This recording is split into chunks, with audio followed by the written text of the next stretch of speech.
Ma Pimpo Haiti, the Haitian Diaspora, Living in Haiti podcast. We are at it again with a brand new episode. We have an incredible guest here to share the incredible work this guest is doing, and I can't wait to really delve into it. Today, I have Marc-Antoine, the pastor. How you doing, man? Doing well. Glad to be back. I missed you, man. Thank you for holding it down for me. Hey, man, you were missed. Certainly, the conversational addition you add is very value added. So thanks for not having that emergency. Your business we won't share, but I think a lot of folks can relate being a new father. Things come up with the young version of yourself that you have to will always take precedence. So no worries. Yeah. Happy to have you back, brother. So today, man, we have an incredible impactor, someone who I really am so happy we have this podcast, Ma Pimpo Haiti, the Haitian Diaspora, Living in Haiti podcast.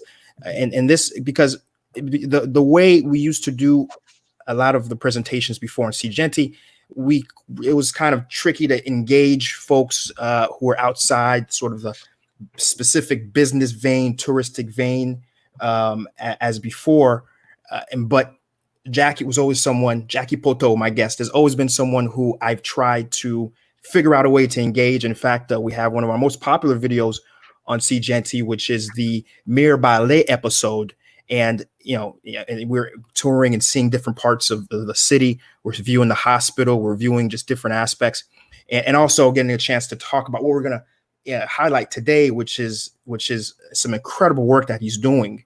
Right. But I'm not going to say too much. I want Jacky to go ahead and explain the different very social capital things he's doing. But it comes with incredible pleasure, incredible joy to have Mr. Poteau, Jacky Poteau, here today. I'm going to just let Jacky come in here. Jacky, how you doing, man?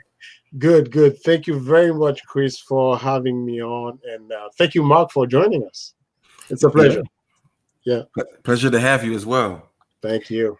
As I alluded to, and why Jacky's so special, guys, is that he is the prototypical person that we need folks to know about and to emulate, because Jacky has a hometown. Hometown is Mirebalais.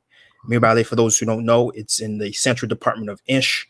It is really an important city for the country, really. It's one of the first waypoints for the Pelagri hydroelectric dam.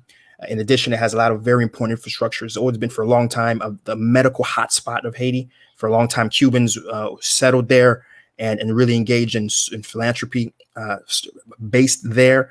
And since they've had a hospital also, Famille Santé, I believe, is the organization that heads it, but a group of doctors international who came together. And to this day, I know they are one of the few internationally certified hospitals on par with hospitals, in Europe. And I mean, a very high caliber hospital. In fact, very unique about them too. Their entire roof is just nothing but solar panels, right? And they're fully operational through that sense. And so Mirebalais has been a city that, though a lot of stuff has been happening, it's been often neglected. But what Jacky has really pushed has been working with the people there, all ages, making sure that they are very much taken care of, right? From an aspect of seeing how they can take care of themselves. but then more importantly, other aspects of bringing tourism, bringing attention to what Mirebalais is and what it has to offer. And so I'm just so happy to have Jacky here to really expound, because again, he is that, if we had more people like Jacky who come in and really push their city, and not just push their city just on the surface, but really, he has a facility there. He's working with people. I think the Haiti would be so much further along. Do you agree, Jacky? I would agree. That's a very detailed introduction. But I was born in Mirebalais, left Haiti when I was 24 years old. I was always looking to come to the U.S. One of my professors used to call the U.S. the land of stars. I don't know where he got that from, but it was definitely a place to come and try to make something good out of my life. My parents were, very modest folks. My dad had an elementary education. My mom actually never attended school, but she did everything in her power to push us forward, and to provide for us. So I did my primary school in Haiti and secondary school, and then I immigrated to the U.S. in 1987. A year after I was born. What is it? A year after I was born. I was born in 86. Oh, come on, don't make me feel. Yeah. So 87, 24 years old, and I told my parents that I would leave Haiti and come to this place they've never been at. So they had no idea where I was going, but they trusted me that I would come to the US, work, go to school, and then eventually send some money back, and be able to bring some of the family members with me to the US. So I have a question on that, actually. Let me jump in there. So that going to the United States at that point, because I know that point was 80, after Duvalier and the process of this was very turbulent time, and there was a massive amount of Haitians who left.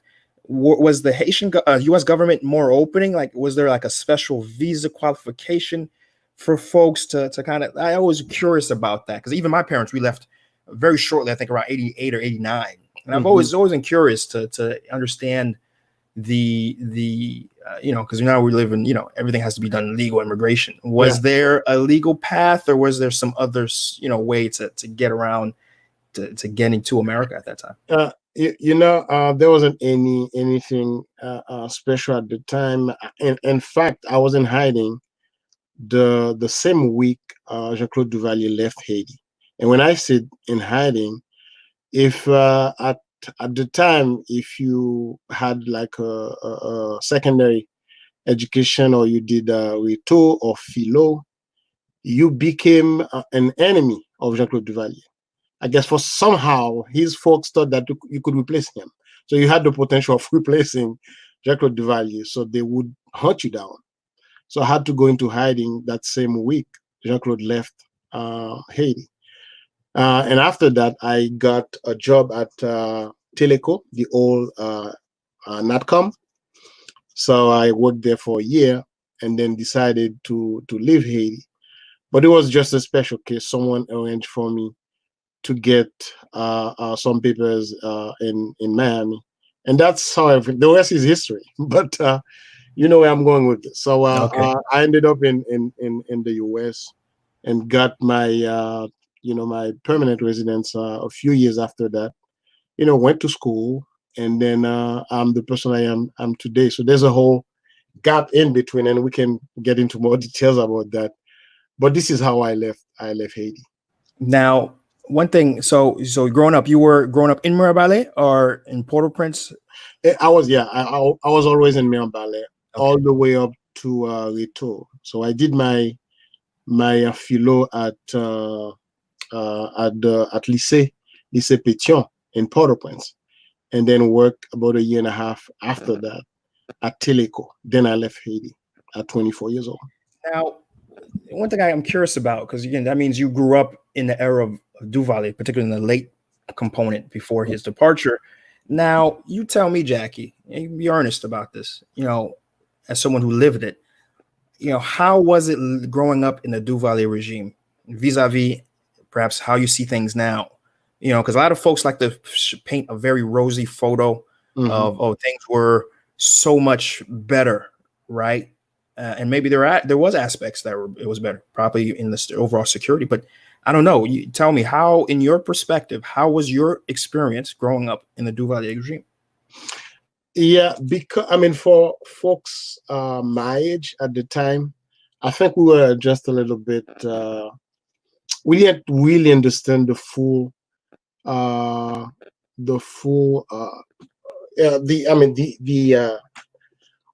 I think we were a little bit naive, and so we were just living day by day. But one thing that we could always remember is people just disappearing at night. They would come, the Tonton Macoute would just come and arrest someone, and then you wake up the next day, that person is no longer there. That was really the toughest part for me as someone growing up in Haiti. But to be honest with you, other than that, you could actually work. You could walk on the street at any time of the night. Duvalier had, he made sure that people could get access to some food. Wasn't too expensive. Meaning, just the way people were living. You could basically live with the little bit that we had. But one thing that to this day, I always tell, well, if someone spent 30 years between Duvalier and Jean-Claude, if they spent 30 years in Haiti, and this is what they leave us with, then something was wrong. I may not have understood the full impact of that at the time, but to me, something was clearly wrong, because we should have been a little bit more advanced than how it is now. But that's not to take the responsibility of the leaders after Jean-Claude. Everybody had, they had their share in this. But overall, I would say life was better.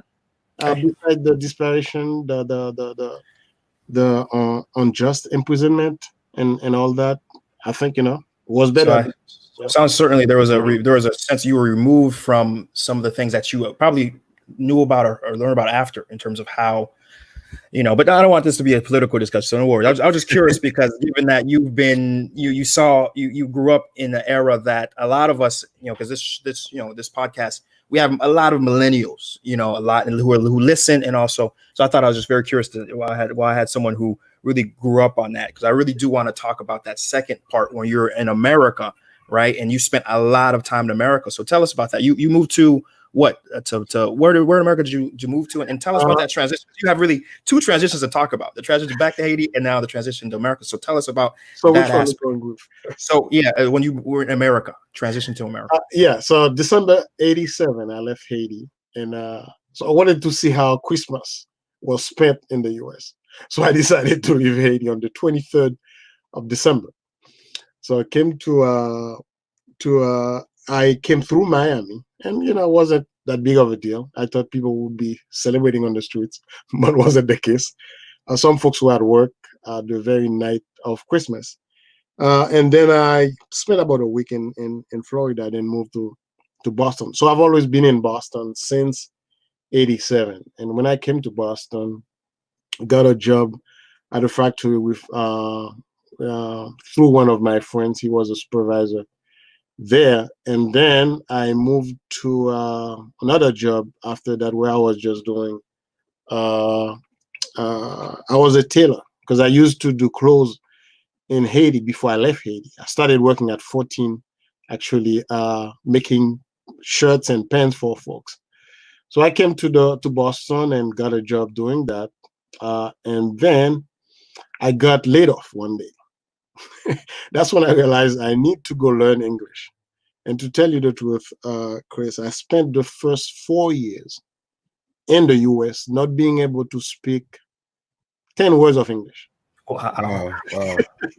Because I got a job where it was always my friends that were, supervisors. I had no need at all to speak with the boss. So, of course, English wasn't a priority for me. But I don't know if you said it, but so where in the States were you? I was in Boston. Okay. Yeah. Okay. Yeah. So there was a very large Haitian conclave, definitely in Boston, even to this day. And, exactly. So it wasn't until I got laid off that day, I'm like, I need to do something. So I went and get enrolled in one of these English programs, and moved my way up a little bit. Then decided to went back to school. In fact, the first thing I went back to school for was a master in social work.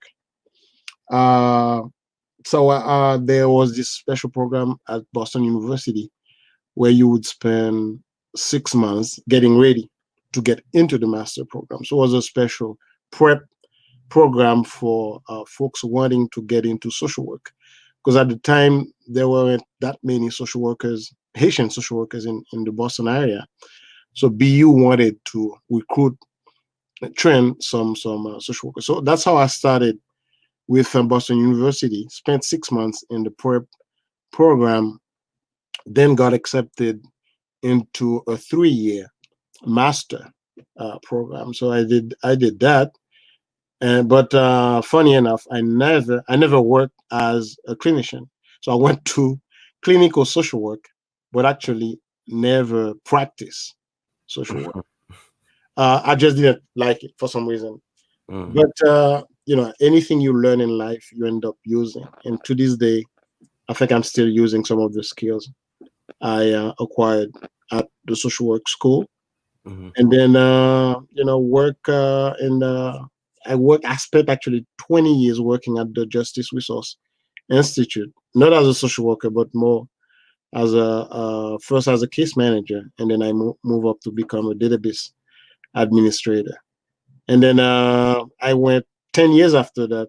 Actually, I went back to school for a second master when I turned 50. And I guess that was a way for me to prove to my daughters that I would not take any excuse from anyone. They need to go to school and then do everything in their power to actually get a good education. So that in a nutshell, that was my schooling in the U.S. So I have a question for you, Jacky. Now, the Justice Research Institute, I think that's an institute that's focused on social justice, if my memory serves me. And you also have social work background. I'm curious to know, how much did your experience in Haiti influence what you studied and where you worked? Was it just kind of you fell into those positions by hazard, or was it something that informed your work and your education path? Yeah, that's a very good question. I think my parents really shaped me. And when I researched social work, because it had to do with helping people, trying to contribute to a better world, and I got attracted by it. So it did. The way I grew up, I think it had some influence as far as choosing social work. And for some reason, I ended up not liking it. I guess I was more into community development, which is what I'm doing now. So I should have gone to school because there's two parts to social work. There's the clinical social work. It's the type where people come with their issue, and then you lay them down on the couch, you talk to them, trying to make them feel better. And then you have the community development part, which is macro social work. So that's what I should have chosen. That's the track I should have gone for. But I ended up doing clinical social work, but didn't really enjoy it. And right now, I think it's as I said before, it's still helping me in my everyday activities. So it had some influence on me. So now let's talk about how you started to sort of re-engage in Haiti, because that you were 20 plus years at this place, and then you were database. But then I guess I'm sure the yearning, I think your parents were always in Haiti, so I'm sure you always had a connection. You always would go back to see them, I'm sure, right? But then how did you start to develop more engagement, into the country? With back with Haiti? Yeah, in 2006, I had this thing. I felt like I needed to give something back to Haiti. Around 2005, 2006, then I got together with a friend of mine who's a lawyer, and shared that with him as far as what I wanted to do. And he's like, well, don't just do one project in Haiti. It would probably be better to create an organization. This way you can do many projects. At the time, I just wanted to, collect a few computers and send to Mirabelli to open like a IT lab in the lycée, in the high school I went to. But I heard what he said and decided to create FATEM, the organization I was referring to. So that's how I started. FATEM stands for what? It's Fondation pour l'avancement technologique et économique de Mirabelli. So the idea was to form partnerships with local schools, but at the same time have a movement that could actually promote information technology among the youth. We didn't really get to accomplish that through FATEM, but years after, I came back with innovative learning concepts, which is what we're gonna be talking about, and actually doing what I have always dreamed of. All right, so 2006, starting to re-engage, and then you started to. And I'm assuming there was some progress there. You helped the technological capacity of some schools. Yeah. Mm-hmm. Mm-hmm. Well, not so much, but we did something interesting after the earthquake, because of where we were positioned. A colleague of mine put us in touch with Zynga. Zynga is spelled Zynga. Zynga is actually a company based in California, in San Francisco. And at the very early age of Facebook, Zynga was responsible for 30% of Facebook income. 30%, because they specialize in online games. And one of the very popular games were Farmville. Oh, that Farmville. A lot of people used to play on Facebook. Can you repeat that again? What is that game? Farmville. Farmville. Yeah. You probably play Farmville at some point. So the idea, that friend connected me with someone at Zynga, and they ended up running two or three campaigns, like a fundraising campaign. And out of those campaigns, we ended up building two schools in Mirabelli.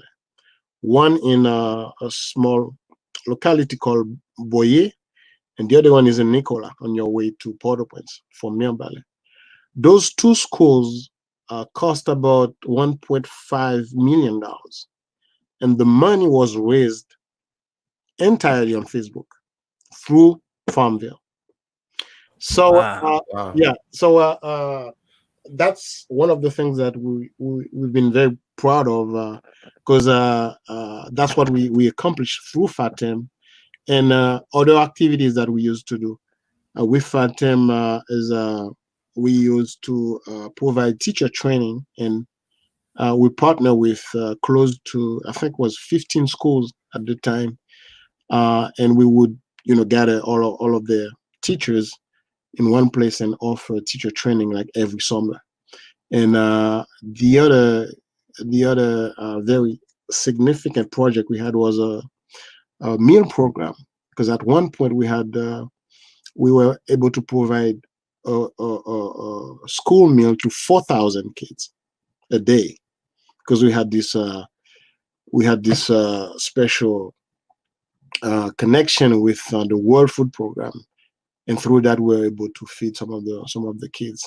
And for a lot of them, that was the only meal they had, because when they come home, there wasn't really anything. So through FATEM, we were able to do those things. But the only thing that was probably in connection with information technology was a couple of schools that we tried to get internet to, but that wasn't really successful. So through FATEM, we were not really able to accomplish those things until now.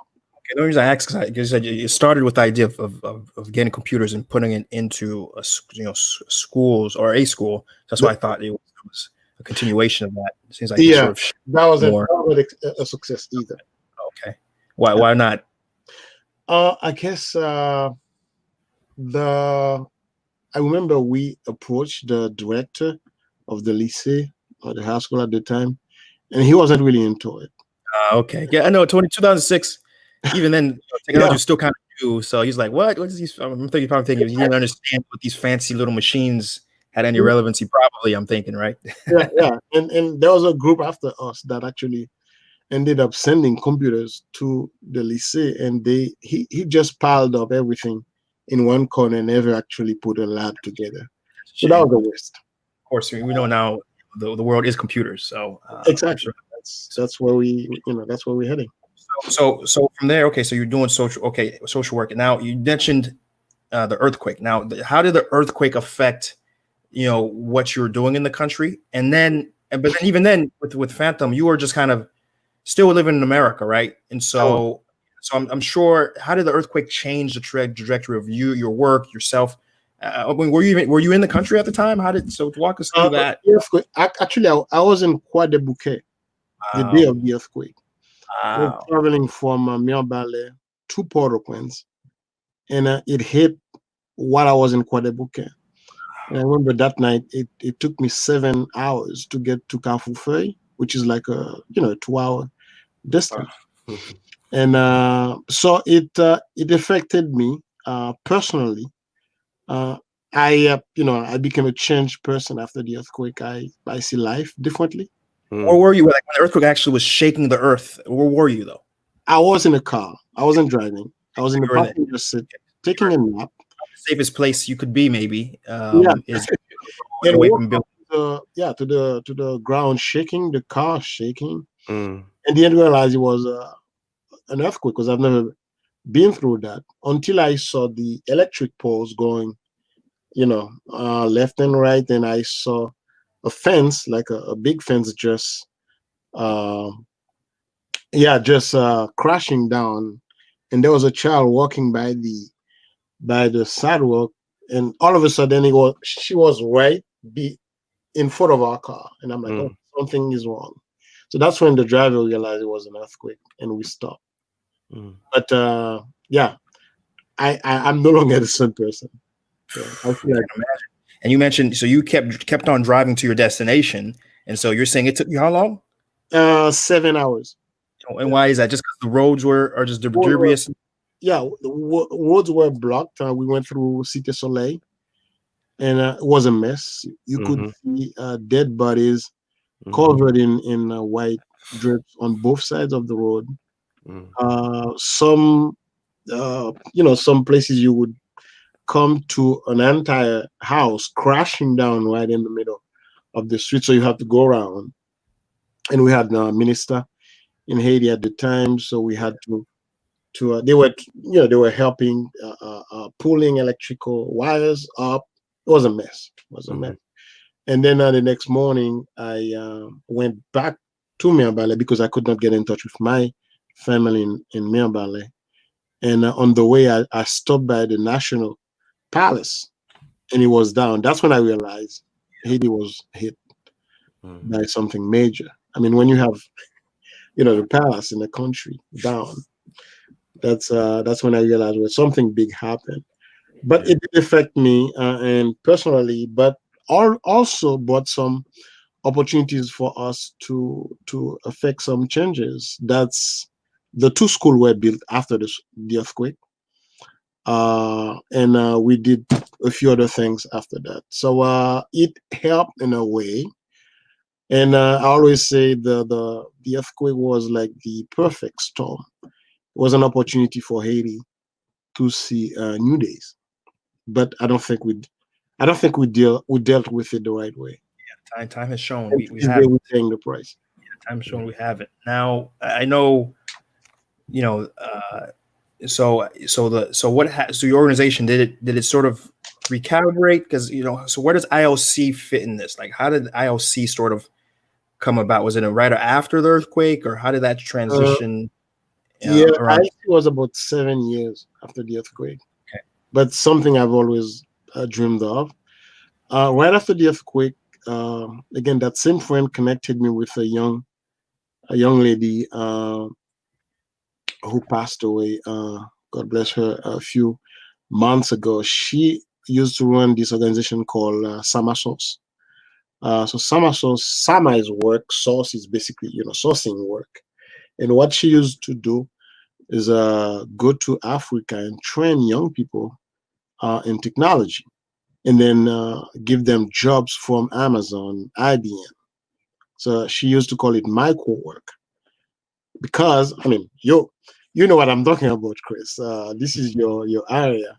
So instead of paying an American engineer $120 an hour, they would pay these folks, I don't know, $30, $25, $30.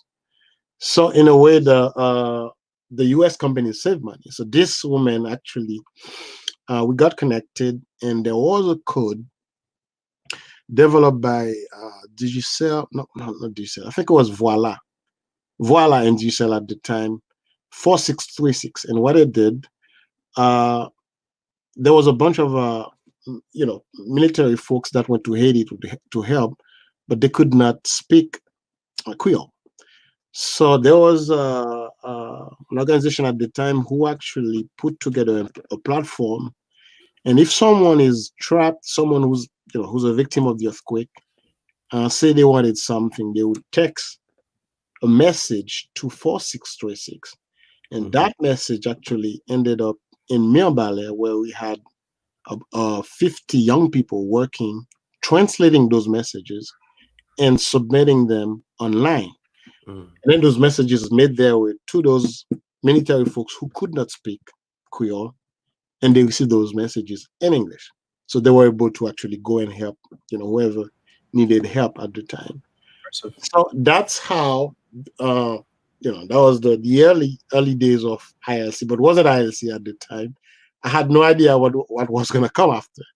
But then that program was there for only 6 months, and it was financed by the U.S. Department of State, of all people. So it was there for only 6 months. But I told the young people at the time that I would bring something back in the future. I had no idea how many years it would take me, but I told them that I would actually bring something similar. And what it was at the time was a call center, basically.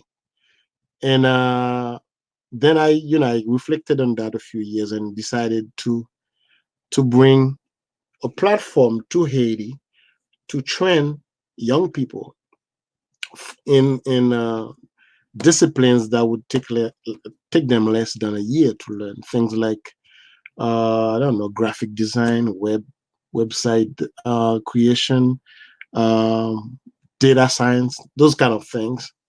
And then if I could connect them with companies in the US that would be willing to outsource jobs to them, then they would be able to work while they're in Haiti. That's how the idea of innovative learning concepts, ILC, came about.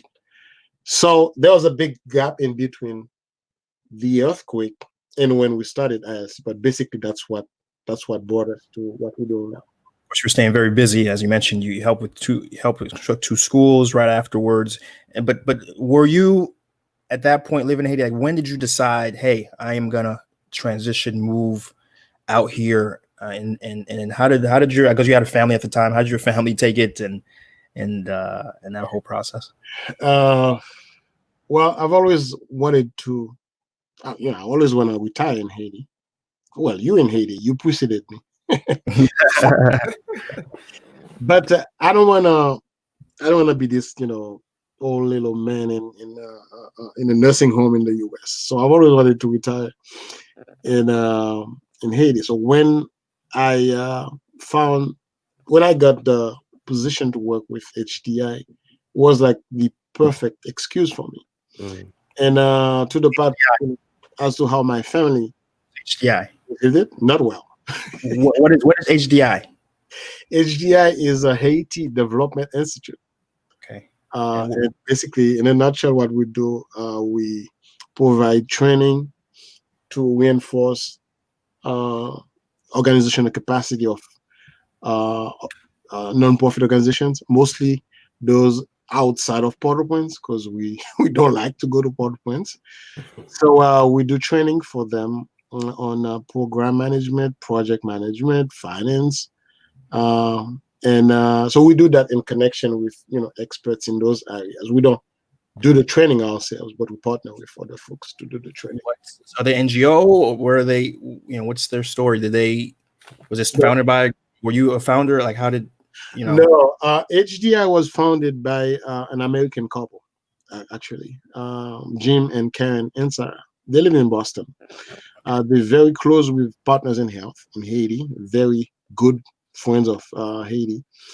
And they actually put $1 million of their own money aside to create the Haiti Fund right after the earthquake. And it's been it's been at the Boston Foundation. That's where we being hosted. The Boston Foundation is still the fiscal sponsor to HDI, but the Haiti Fund was created just for 5 years.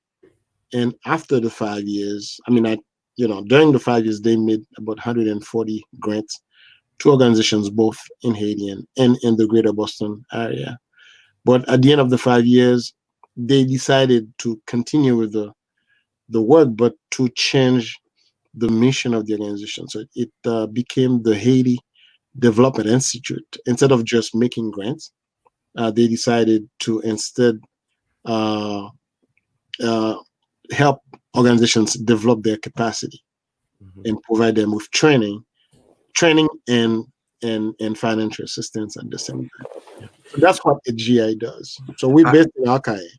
I actually have some experience with HGI, and I can testify to the great work that's been done. I've never met Jacky in person, but through Elie Lafortune. Okay, yeah, Elie is the associate executive director. Right. So he actually led some trainings for the organization that I run, and this was a couple years ago.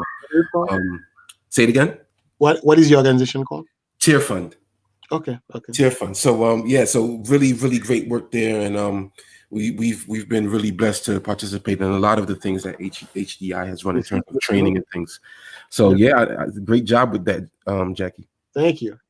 I'll share the news with my colleagues. Yeah, please. I always say Haiti's a very small place. Everyone knows everybody, especially those who are doing productive things. There's only so many of us, so everyone has at least one degree of freedom from knowing Actually, the world is a small place. Yeah, very true. Yeah. So cool. So that's okay. So HDI. So how did you it was like some website? How did you become a social? Like, how did they find you to hire you? Right? Or were you actively looking at the time? Mine is a special circumstance because my boss is someone I've been friends with for a lot of years, but we managed to separate friendship and work. But I guess because we've been friends before I even became an employee of HDI, I really understand what he's trying to accomplish. And he told me, Jacky, there is this position that you definitely need to apply for it because I'd like you to be with me in Haiti. That's what he told me. And I'm like, well, okay, I'll see what I can do. But I know what I would be up against in terms of convincing my family that I have to go spend, 2 months at a time in Haiti. But I'm blessed to be able to travel to Haiti through HDI, 4 or 5 times a year. And that gives me a chance to oversee what we're doing in Mirebalais with ILC. And it's been a blessing. Now,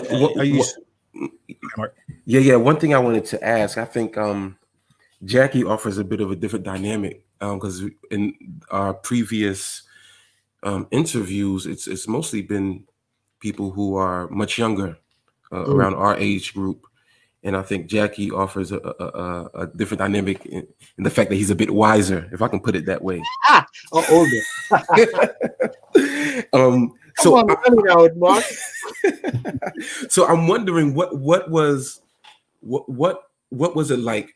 I mean, for Chris and I moving to Haiti and deciding to work in Haiti, we did it in our late 20s, early 30s, kind of what was it like for you having that transition in your older years? It is like my father and my uncles, a lot of these guys, tout levio c'est pour aller Haïti, but it doesn't always happen like that because of the differences and because of having to convince family members. So what was it like when you said, okay, well, I'm going to, decide to work in Haiti, even though, I'm doing this back and forth thing, but what was that like? What was that process like? It was a natural decision on my part because I've always wanted to give back to Haiti. I just couldn't find the right time, the right opportunity for it. And I actually I applaud you, you too, because you decided to, you're not even that used to Haiti. That's not where you grew up. And you decided to, to go back and help. In fact, I wish I had the opportunity to do it much sooner than when I did. But it was really this passion, this push in me to give back to Haiti, the community where I grew up. I mean, I attended school in Haiti for probably less than $100 a year. And so to me, it was a moral duty, something that I owed, that I had to actually respect and honor that. Yeah. And I chose to work with young people because I know we need a new mindset in Haiti at all levels, political, religion, everywhere you look, we need new leadership. So I decided to work with young people, and specifically in distance education, online education, because even before coronavirus, I think I always saw online education as the way to go, just because there are so many people who want to learn, and there's not enough classrooms or professors or teachers to teach them. So I said, well, let me pick this side and work with them. But I've always pushed them to be better, to really push the limits, because I know they can deliver. And at times, they tend to be reticent about what to engage in, especially the young ladies. And I tell them, you just need to go. Sometimes you have to just jump and then open your parachute on the way. You have to take risk, so that's how I ended up being in love and in helping in Haiti. I'm telling you that the type of activities we've been able to put together are really attracting a lot of the young people, especially in the Central Plateau. We're trying to see if we could expand that, and we may not need to go to every single corner of Haiti, do the same thing, but I think through technology, through the internet, there's a way to really be out there, be exposed to other folks. And then someone from the Northeast or Cape Haitian could pick up on what we're doing and try to replicate it. So that's what we're doing. And the final question I really want to drive home is, again, I know my experience transitioning into Haiti was that my mom wasn't happy at all about my dad. Was kind of, he stood his day. He's kind of on the fence. Well, he wants to come too. In fact, we were looking to do some things and start engagement together before this COVID stuff kind of slowed things down. So tell us about that on your end. Like, again, being, how your kids, I don't know if they were particularly young or were they teenagers, were they already out the house, but how did they receive? You said you already told us they didn't like it, but give us a little more details on how you had to convince them that this was the right move for you to actually be in Haiti here full time. Chris, I'm still convincing them. If I can answer this, it hasn't been easy. But I talk so much about what I'm doing in Haiti at home that people naturally just got convinced. Well, maybe Dad is doing something that's really important. He's helping people. My 13-year-old helps me correct tests online. So I got them involved. My two oldest daughters, they actually they are part of an online English program that we're doing. So beside classes that we offer 1 day, 2 hours a week, but we also have like practice session. So I got them involved in those things. So they ended up, well, maybe I should be part of this. And I try to stay in touch with them when I'm in Haiti through WhatsApp, through all kinds of medium. And I think that's how I managed to bring them along with me. Now, when it comes to, because both myself and Mark are married, and our goal, Mark already has achieved that. His wife's already with him full time in Haiti. I'm still working on getting my wife here. And of course, COVID again has slowed this process down for me as well. So is there any buy-in on the wife ever coming back to Haiti? I don't know. Does she have a background in Haiti culturally, or how's that prospect looking at that? Yeah, I mean, she's from Mirebalais. Okay. Yeah, and she left Haiti. Yeah, I mean, about around the same age when I left. So she has a good background on the culture. She's been back to Haiti many times. She believes in what I'm doing. She's a nurse, so she should be able to work anywhere. Yeah. There's a Mirabelli hospital. So I put all these things in front of her and tried to say, well, maybe honey, at one point, what do you think? We could just go back there. You'd be working at the Mirabelli hospital. I could be doing ILC. So yeah, I mean, at some point she'll definitely decide to go back. Right now we're trying to build a little retirement home in Mirebalais. So yeah, I think I'm putting in place a foundation to allow that to happen. Fantastic. Nice. That is important to have all aspects of the family life there. Sure. So it's good to know. So now that transition is more or less set, and you've gotten you're here in the country now. ILC, you said it started first as a call center, and now it's morphed into something else. Break that down to us. What has ILC? And by the way, ILC stands for Innovative Learning Concepts. By the way, that's correct. Yeah, and we have our website at ilchaiti.com. Because we started as a business.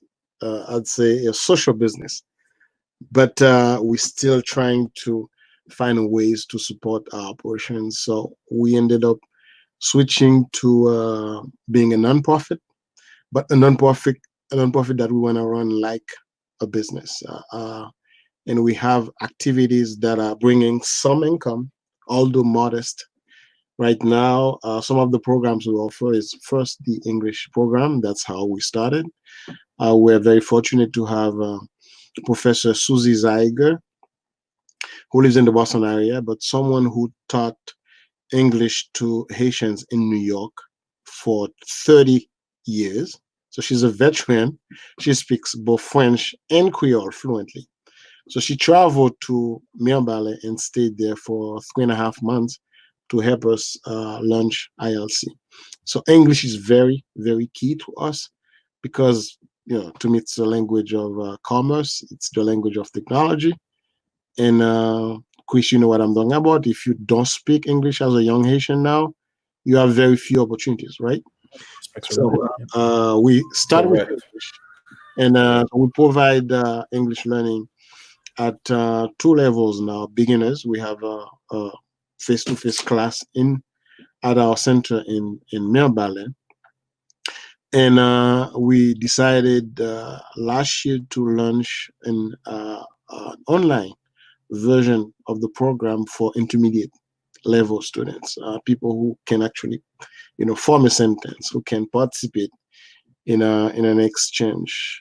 So this we're doing online using Zoom and some other screen sharing software. The way it works, we give a placement test, and depending on how people do on the test, we would assess whether they can be part of the online program. The sessions are 12 weeks long, and classes meet 1 day a week for 2 hours. But beside class time, we also offer practice sessions. And we have a group of wonderful volunteers from the US, all native speakers. The teachers also are Americans, because we care a lot about the accent. I don't want them to copy my accent, my French accent. But so we get folks from the US to teach those classes. And currently we have about 20 people enrolled in those classes, but the practice sessions are open to the public. So I'm part of different WhatsApp groups, and we just invite people to come and take part in those practice. It's a way for us to promote the program, but at the same time, it's a service to the community. just to make them realize that, you know, there is a need right now for young Haitians to learn English. And so the plan is really to expand the program right now, take it worldwide. Why not? Take it to the diaspora, the Haitian diaspora, because I realize that there are a significant segment of the diaspora. I'm talking about the young, recent people that immigrated, that left Haiti, and they're still working on their English. You know, if someone, you know, from this population could get access to classes online that would fit their schedule, I think they would go for it. In fact, we put the placement test online. Someone from Chile took the test recently. So that gives you an idea that there's no limit to this. We can serve Haitian in Boston, New York, Miami, Atlanta, the Dominican Republic, Chile, Brazil. Yeah. So we want to go with that. I already have like a promo radio spot recorded, but we don't want to even start playing it because we want to have a good pool of English instructors in place first before we make more noise with this. So definitely we expanding this. And the other thing we offer is we're very focused on IT. So we offer graphic design, Android. We did an Android bootcamp last year. We also do we're teaching WordPress, and we're gonna teach. We're doing a bootcamp on CSS and HTML, and then we'll do Ruby and Python after that, and ultimately data science. We are also very involved in entrepreneurship and business skills. We did a bootcamp on entrepreneurship last year, last summer in Mirabelli. And of course, SNEI, Chris, you've been to SNEI,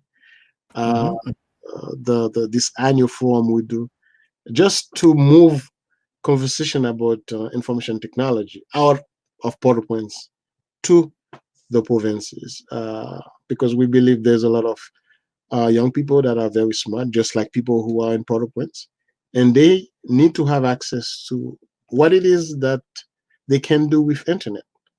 What this smartphone that they're holding, what is that they can do with it, you know? So that's what we're trying to do, and we got Chris to go and present on freelancing, how people could actually use technology to make money online. And tomorrow we'll have Chris with us for another version of freelancing. So these are the type of things that we teach, things that they can learn in 12 months or less. Good stuff, and you're getting lots of engagement happening now. The ILC facility, what isn't that a former home of yours or someone that you're using the space out for? What's the story of the? It is my family house. I built it with my brother for our parents, and when they passed away, I decided to put the school there, and because I don't have a mortgage on it, I can afford to wait a year and a half, 2 years before I can receive any rent money. But it's just a joy to see young people going back in and out of the building, when people are able to meet face to face. But we have high-speed internet there when it works. We do online education, online seminar. We could put a good group together and have someone present on artificial intelligence or anything else. And but the idea is to actually move this to something a little bit bigger. When I say bigger, we have this thing we just launched called Engagement 2030. So Engagement 2030. It's a movement. It's born out of SNEI. And one of the objectives is, of course, to put together a group of people that can actually help us organize SNEI every year, because the plan is to have it in a different city every year within the Central Plateau and the lower Artibonite department. But the idea is to have a group that would be dedicated to doing that. But the second part of it is to actually set some objectives along the way. At some point, we'd like to have a center for technology and business in the region, something that can rival any of one of the best schools in IT schools in Port-au-Prince, École Supérieure des Photoniques. We want to have that outside of Port-au-Prince. Why not? I mean, we have enough smart people. And my idea of a center for technology is not a big school, but rather a place with access to reliable internet and a solar system as an alternative to EDH, to electricity and IT. So once you have that, you can do wonders. So that's the idea, a place where the young people could go and get a master in computer science or artificial intelligence. They could get access to leadership programs. They could do I don't know, DevOps or Python, any of those things that you're talking about. I'm talking about just certificates that they wouldn't have to spend 2-3 years learning, but things that they could learn even if they decide to become a doctor or an agronomist or an engineer. But along the way, they could have something that they could use to make some money. I love it. And being at Mirebalais, I know I've seen the students who participate. I mean, over the years that it's been around, how many students have you serviced, would you estimate? The first English cohort, we had probably 70 people. I'd say since we've launched in Mirebalais, a good 200, in different areas, from English to WordPress to Android bootcamp. And if we add people who participated in SNEI, that's another 500 between the two editions that we've had so far. So I think we're making some headways. Is there one particular story that really drives home the impact that you're doing? There are several, but one is the current director of the center in Mirebalais, and Alami Jean-Pierre. He's very young. He doesn't want to tell people his age, but he's very, very smart. When I first met him, I think he had all this knowledge, but lacked a little bit in terms of leadership qualities. And to this day, he's always telling, well, I learned so much from you. And he's someone who's always willing to share with folks, share his knowledge with others. And I can see how he's really growing into the type of young folks we're working to have in Haiti. So Alami to me is a success story. And at some point, I'd like him to be in a position where he can really, earn a decent income to take care of himself and his family. He's out there. He's open. He knows how to talk. We need to work a little bit on the English part, but to me, he's a success story. And there are, a lot of other I can refer to. I have this young lady she lives in Tomod, which is about an hour from Mirabelli, but she codes. So she would get behind a motorcycle from Tomod and come to Mirabelli, and at times she would spend the night at IRC because we have a guest room in there, and she would actually stay there. Someone like this is personifies the type of young leaders we're looking to have to work with us. And Engagement 2030, one of the things we do is just have regular meetings with them and talk to them about leadership. What is it like to be a member of a community, and how is it your moral responsibility to give back to your community? So this is the type of work we're trying to do with the young folks. We're starting in the Central Plateau, of course, because it's where we have access to some of the resources, but eventually we plan to have a model that can be replicated throughout Haiti.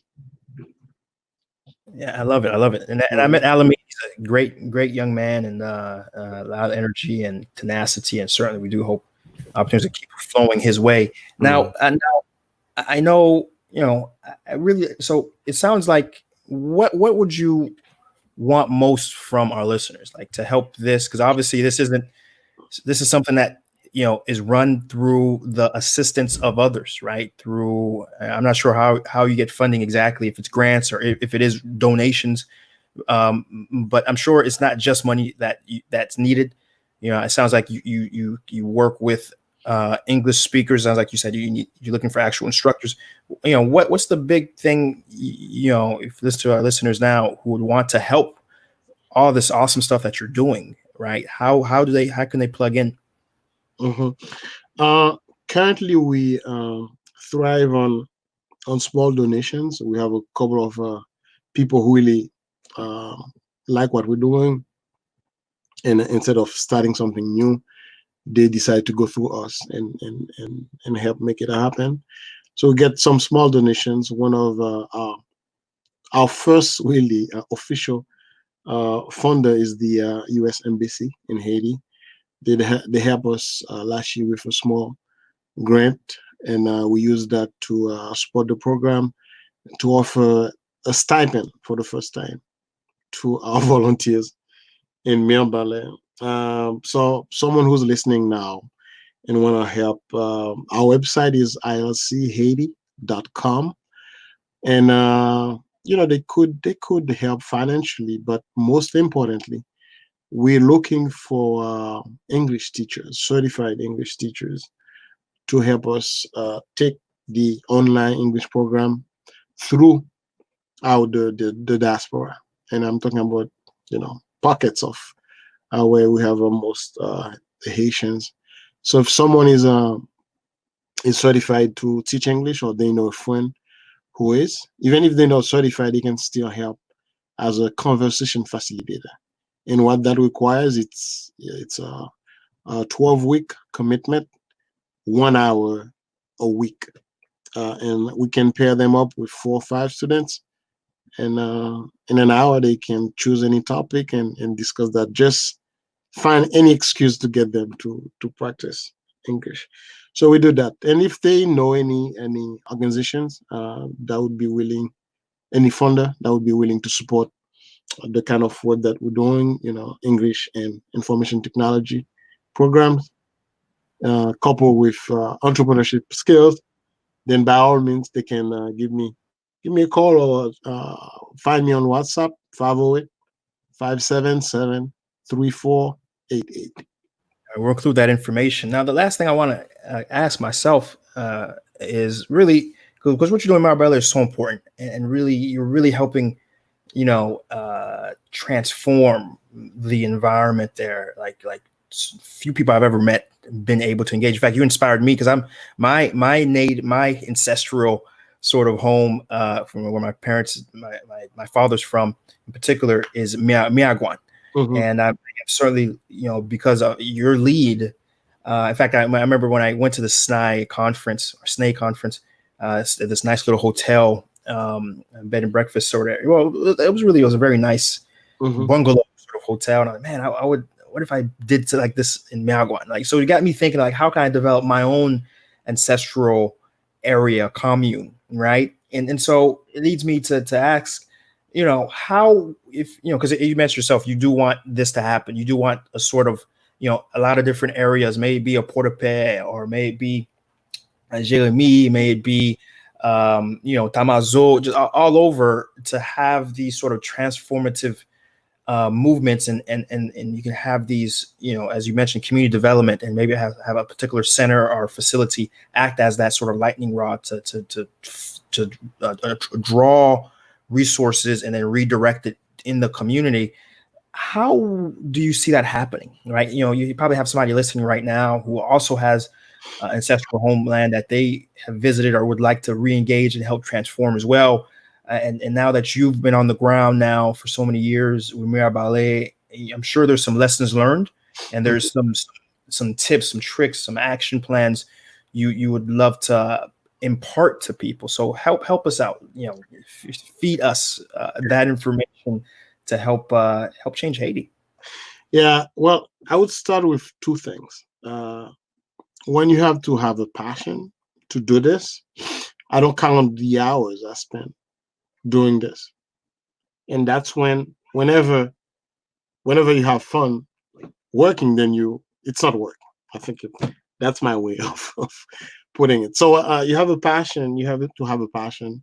You have to really want to help. Second thing is you need to be patient, because what I envision and the time I thought this would take to at least start making a difference, it ended up being longer, because people don't always see things the same way you said. I mean, I may have all the energy to go and just transform the area, but they may not ready for it. Or what I exactly have in mind, that may not be what they think as their priority. So, which brings me to a third one. You have to listen to local folks, because your priority or what you see as a priority may not be their priority. So it would be a good thing to start by having some community meetings. Just pick their brains about what they see as priority, what they think their asset is, not just their problem, but what is it that they have as assets, local assets, that they could use to move forward. I would go to local radio station and ask for an interview and start telling people about who I am, what is it that I want to do, and who in the audience probably share my vision. I think this is how you start, because we have access to some of the resources. I was able to put up my own house as a school. If someone has the same opportunity, they can do the same. But it takes time, it takes energy, it takes gut, it takes determination and courage, because the first thing that people think about when you show up and say that you want to do this is that you got some money, and you come to do this as a way to mask the 80% of it that you you keep for yourself. Not everybody sees the same way. They may think that you have money, and you have to be very careful the way you present your idea to people, and don't ever overpromise. Yeah, under promise and over deliver. So that's important, and I do want folks to really listen to what Jacky proposed here. He said to allow the community to themselves tell you what their priorities are, because too often when you're doing this sort of community development, you'll come in with your own ideas and say, oh well, we need that, we need this, and really drive it through your lens naively of what this community lacks and needs. Where Jacky, again, it's very important. I need folks to really make sure they don't miss that part where he said he engages them and they tell him, they consult him on what's needed, and then from there he takes his expertise, his knowledge, and then works on delivering that. Right? Yeah. And it's very important. Can't miss that. Yeah. And data is everywhere now. From time to time, you do little surveys. Go on Google and do a Google Forms and ask people what they think. We did a survey, a pre and post survey for SNEI. Every time I'm doing a webinar, I would send something and ask people what they think. After the webinar, we try to do the same thing. So use data. I mean, almost everyone has access to a smartphone now. they'll access your Google questionnaire on their phone. By all means, use that. I love it. Listen, Jacky, I've learned so much about yourself, about the work you're doing, and really how to emulate that. And for my particular area, but most importantly, so often it's not about reinventing the wheel. It's about finding folks who already have that wheel working, and there's someone in there moving that wheel along, and you're certainly that. And so I do encourage the folks who are listening to think about, look into ILC. The website again is what? innovativelearningconcepts.com. It's ILC Haiti. ILC Haiti. Okay, ILC Haiti, one word. .com. They can also email us at info@ilchaiti.com. I really encourage folks to check Jacky out, because Jacky's someone who I've personally had the chance to really get to know, and Jacky's the real deal. And we've alluded to his age, but the youth and energy Jacky exudes, man. I tell you, I feel aged when I'm around Jacky, because he has vigor, man. It's like I need to tap half into that, man. Because if you've ever seen Jacky work, man, it's infectious and it's inspiring, and certainly Jacky is really the embodiment of what so many people talk about, which is, a lot of folks talk about, oh, I want to go back to Haiti, I want to do this work, but Jacky not only has done it, but he's gained a vigor, because we know it's not easy. Whatever you're doing, it's not. It's, in fact, you have more reasons to be discouraged every day being in Haiti than you have reasons to be encouraged. But yet you wouldn't even get a hint of that, when you're around Jacky. And so I can't recommend what Jacky's doing enough. Can't recommend Jacky enough as a person, individual, to network and félicitations, comme you dit, right?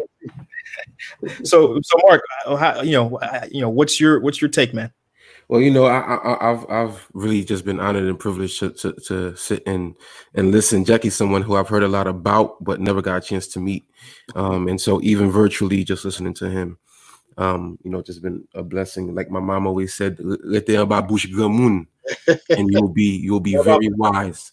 And so just really, really glad. Thank you so much, Jacky. And I'm looking forward to connecting with you in Haiti. Sure. And thank you so much for all of the wisdom and knowledge you shared today. Yeah, there's a lot of work left to be done. So thanks for the opportunity, Chris and Mark. No problem. Thank you for everyone, to everyone who took the time to really listen to us, and let's work together. And we'll take that as Jacky's final word. Listen, guys, those who've made it this far, I want to thank you so much. It's you guys who listen to the whole show that really make the show worth producing.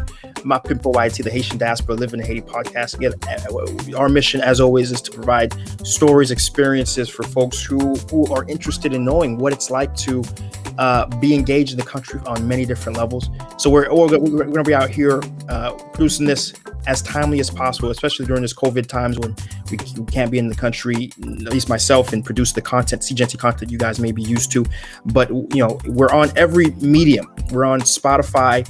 We're on Apple Podcasts, Google Podcasts. We're on every single thing. My People White Haitian Diaspora Living in Haiti podcast. Make sure to share it across your network, share it across your friends. Make sure you like and thumbs up it, right? It's very important to allow the algorithms to, let folks know we exist. So do that if you enjoyed the show. And of course, we're even on Facebook, and we're on YouTube, on the CGenty SEEJEANTY channel. Those who know me already know me, but if you're new, make sure to go over there, hit that follow, hit that like. You can share it as well. We provide you as little reason as possible to say we can't find the content, because we put on every thing. Right. And so again, I want to thank so much to Jacky Poteau for coming today, Marc Antoine for being my exceptional guest, co-host as well, to help me run the ship here. So I want to again thank you, everyone, and again we'll be back at it again when we're back at it again. All right, guys, peace.